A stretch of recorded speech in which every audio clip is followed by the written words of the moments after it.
Доброго дня, малята! До нас надійшла поштова листівка. Адреса отримувача наша, а зворотньої адреси відправника немає. Хтось неправильно заповнив бланк листівки. Хто ж це її нам надіслав? На листівці намальовано ялинки, деревця, кущі у снігу. Можливо, ця листівка з лісу. Давайте вирушимо у подорож до лісу у пошуках того, хто нам її надіслав. Під час подорожі слід дотримуватись таких правил. У лісі не галасуй, щоб не злякати пташку або дику тварину. Не відставай, адже загубишся. Не ламай гілок на кущах та деревах. Деревце живе, хоч і спить. Візьми з собою ласощі для тварин.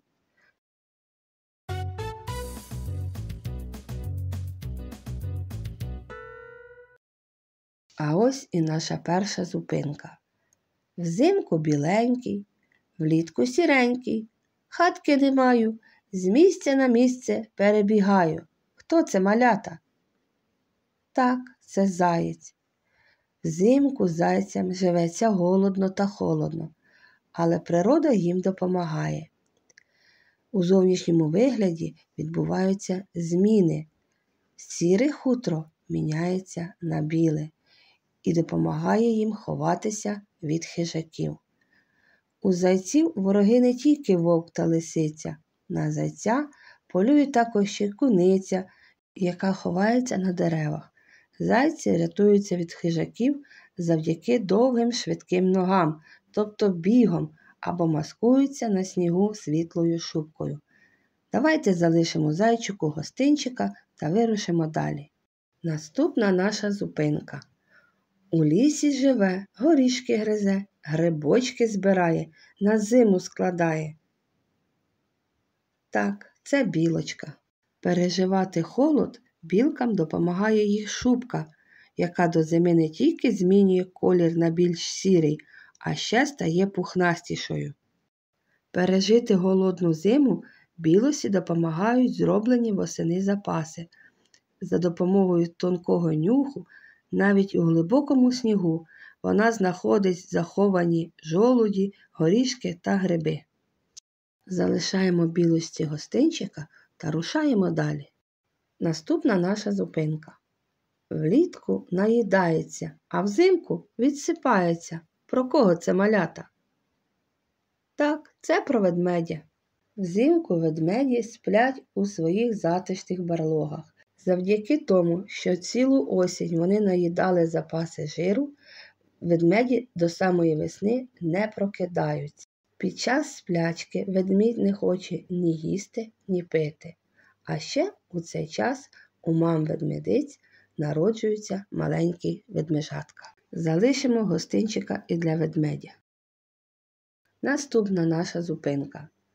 Розбишака сірий, нема йому віри, по лісу блукає, здобич шукає. Так, це вовк. Рудий хвостик має, зайців і курей полюбляє. Це лисичка-сестричка. На зиму хутро цих тварин стає густішим, що допомагає їм пережити сильні морози. Вовки на зиму збираються у зграї для кращого полювання. І вовк, і лисиця – хижаки, вони полюють на здобич.